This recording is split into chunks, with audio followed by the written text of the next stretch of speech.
to say.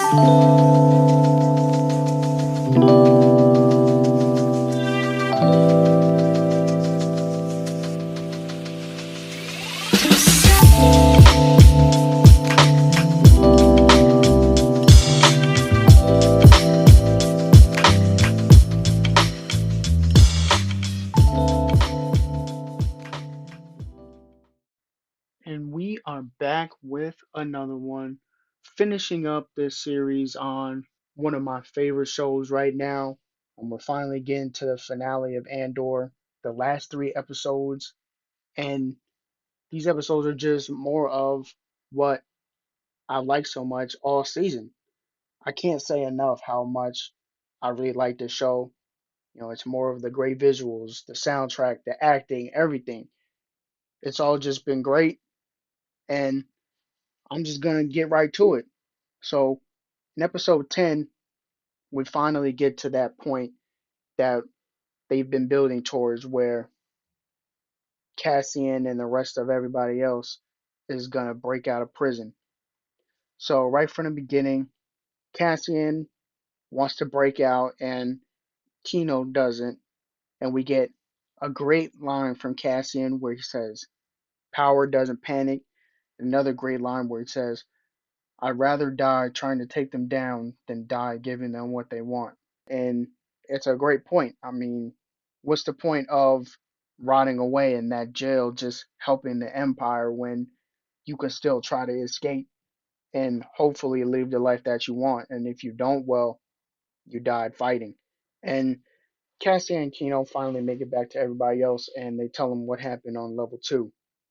So everybody finds out that the guards killed a whole floor, and that really changes things because, of course, there's people that would try to escape for whatever reason, but when they all know that they could be killed at any moment, that makes anybody want to try to escape. It was also funny how everybody was looking at Cassian, and then when Kino verified it, they all really believed it. And when it's actually time for them to break out, they finally take advantage of the low number of guards. Cassian had been cutting this thing in the wall for a few episodes now, and we finally see what it was for. It disabled the shock floor. So now the guards can't use that technology to their advantage because that was the main thing that was keeping the jail running properly was that the guards, even though they're vastly outnumbered, they have the equipment and the prisoners don't. So at any moment, if a prisoner act up, they can just turn on that shop floor and they can turn to a setting that kills anybody on the floor if things got too crazy. So now that a riot has started, they try to turn on that floor and of course it doesn't work. So eventually Cassian and Kino take control of the eventually Cassian and Kino get to the control room and they shut down the power. And I thought it was funny how Cassian made the guards go on program, which was that thing they were doing when they would tell the prisoners to basically stand still with their hands on their head. So he really flipped the script there. And Kino went on the microphone and he gave a great speech. I really think that this was probably the best acting in the entire show so far. Andy Serkis really did his thing in this moment. And he also repeated what Cassian said to him before, saying, "I'd rather die trying to take them down than die giving them what they want." So everything is like coming full circle at this moment. This is probably the best moment in the whole show. And everybody else starts to riot because since the power is shut down, the shop floors don't work, and the guards actually gave up for the most part once they realized what was happening. You saw a bunch of them hide in a closet, which is really funny because they knew if they tried to fight, they would get killed. There was just way too many prisoners for them guards. Then we get another crazy moment where everybody is jumping out of the jail into the water trying to swim away. And Cassian and Kino get right to the edge and then they stop. And Cassian's wondering why he didn't jump. And Kino says he can't swim. But then, because of everybody running, Cassian accidentally got pushed out, and we don't even see what happened to Kino. So I wonder if he actually jumped or if he just stayed there. I mean, I hope he didn't stay there. That would be a terrible idea. And here's another moment: I'd rather die swimming away than wait for the Empire to get there and just kill your behind anyway. And all while this is going on, Mon Mothma meets Davo, and to do their deal with helping her with her money, he wants her to betroth her daughter to his son. So of course this is something that Mon is totally against. She was very clear about not liking the traditions of her home planet and getting married very young and stuff like that. And I probably said it before, but it was interesting how her daughter actually liked all the traditions and was really taking it upon herself to learn about her home planet and really live in those ways. So even though Mon doesn't like it, her daughter would probably actually be okay with it. So I think that's pretty interesting. But I guess it really does suck for her because she wanted her daughter to be able to have that choice in her own life. So it really is kind of a mixed bag, I guess.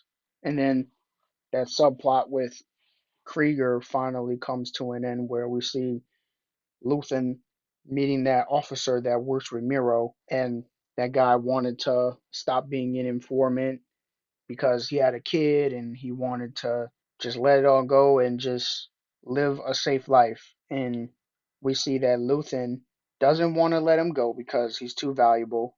The information that he's bringing is more important than Krieger's life, and it was like 30 guys or something like that. So we see that Luthen is pretty crazy that he's willing to let a whole bunch of people die to keep this informant in the Empire.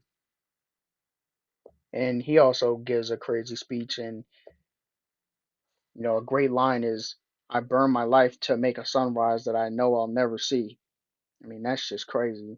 And I think that this just shows the complicated nature of war and things like that, and how sometimes good people might do bad things to achieve their goals. And it just reminds me of the episode in Clone Wars called Heroes on Both Sides, where we see that the separatists aren't really bad people, that they just don't want to be part of the Republic anymore, and it's the Republic that's keeping them.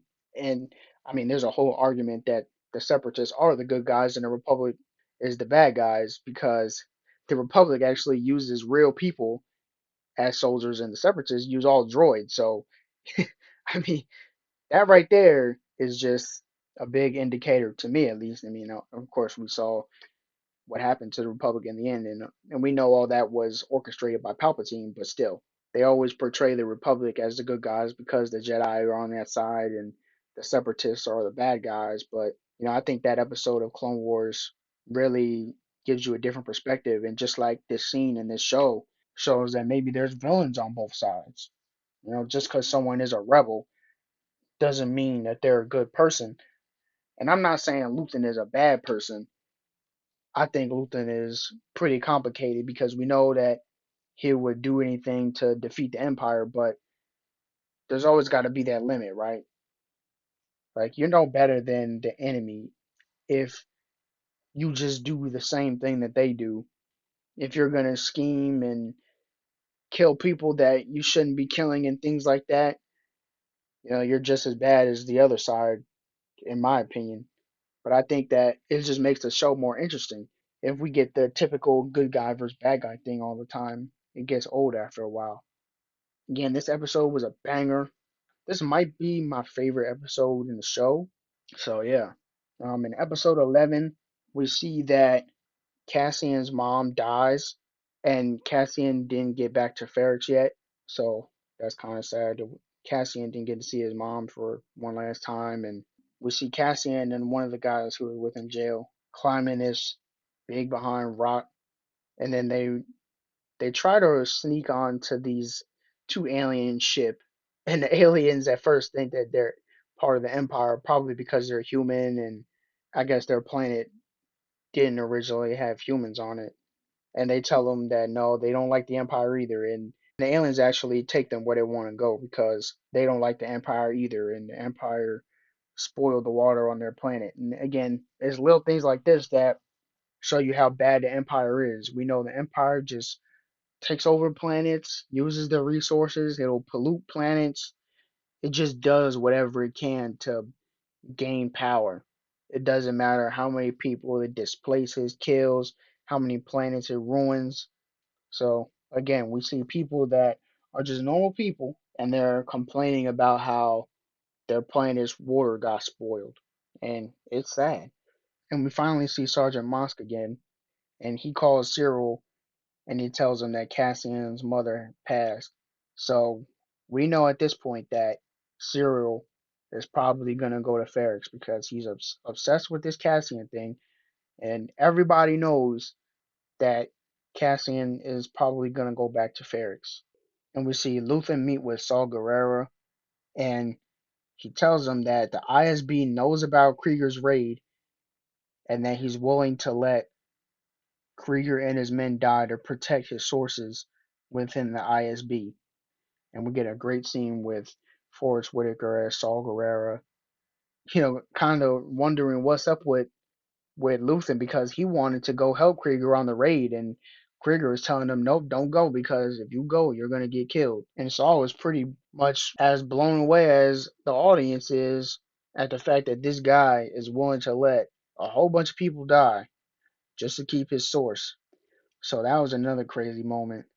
And Cassian called his boy on Ferrex, and he finally finds out that his mother is dead. It seemed like everybody knew about his mother before Cassian, so we know what's going to happen at that point. And then I gotta say, probably the coolest scene in the show is that moment where Luthen gets stopped by the Empire in his ship, and we see that his ship can escape a tractor beam. I've probably watched that scene like 5 times at this point because that moment is just so cool. Like, he's stalling, holding up the Empire, telling him basically whatever just to let his weapons warm up. And then once we see what he's really doing and how he just easily escapes from that Empire cruiser and the TIE fighters, it was just a great moment. And what a great way to end the episode. That that scene really blew my mind. And then finally, on to episode 12, the grand finale. Mom Mothma and her husband are sitting in the car, and she accuses him of gambling again. And we see that the driver is listening to their conversation, even though he's not supposed to. So, what I think is going on here is that she knows that she's being spied on, and she just fabricated this little argument with her husband so that there's an explanation for why she's missing money because there was no indication before that her husband had any issue like this. It was just something that came out of nowhere, really. So that's what I think. I think that she knows that her driver is spying on her, and she just created this whole idea using her husband's past to basically throw the Empire off her trail. And on Ferrex, we see that the Empire is all around because they know Cassian is coming. And then a little later, we see that Ma's driver tells Officer Blevin about her husband's gambling. So maybe that did work, and now the Empire thinks that her husband has a gambling problem, but we know he doesn't really, and we know what Mon is doing with her money. And since the Empire killed Krieger, it'll be harder to find Axis, which they were calling Luthen, because they don't know his real name. They just know that there's some figure, orchestrating all this rebel activity, and they were calling him Axis. So now Miro isn't very happy about that. So Cassian pulls up on Ferrex. He goes to try to help Biggs escape because we know she was captured from before. We see Cyril and Sergeant Mosk arrive on Ferrex. Those two are like a little team. And that guy Nurture that we've seen a few times in this season, we see that he's an informant and he actually sells out Cassian. So we know that this dude will just sell out anybody. But he got his karma because he got blown up. So I wasn't. And this is the big moment. The parade starts, and of course, the Empire has their troops lined up. There's all the people of Ferrix in the parade, and the droid B plays this hologram message that everybody in the town can see. And it's Cassian's mom giving this speech, and it's very inspiring, and it tells the people to fight the Empire. Now, at the same time, Cassian is breaking out Bix. So now all the tensions are very high at this moment. And one of the side characters that we've seen before had been building a bomb, which we don't really know that it's a bomb, I guess, when we see him building. We just see him building something. And then we see him in the parade just throw this thing across to where all the stormtroopers are, and it blows up. And he was also pretty mad that the Empire just captured his father for no reason before. So we don't even know what happened to him. He's probably dead. And that's another sad thing. The Empire just takes people, does whatever they want with them. And sometimes their family never sees them again. So I don't blame this guy for wanting to blow up some stormtroopers. And of course, in this moment, everybody in the Empire just starts shooting because some of their guys got blown up.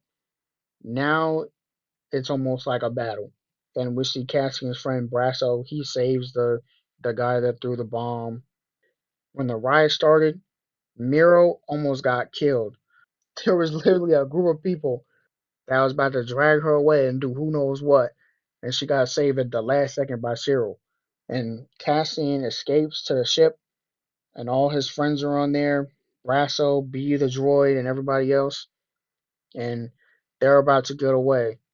But Cassian, of course, can't just go with them. He goes to meet Luthen on his ship and confront him because he knows that Luthen was supposed to kill him. So that was the other thing. Everything in this final episode came to a head. Basically, every character that had something to do with Cassian was on Ferrix in this last episode. And Cassian finally confronts Luthen after all that, and he says, "Kill me or take me in."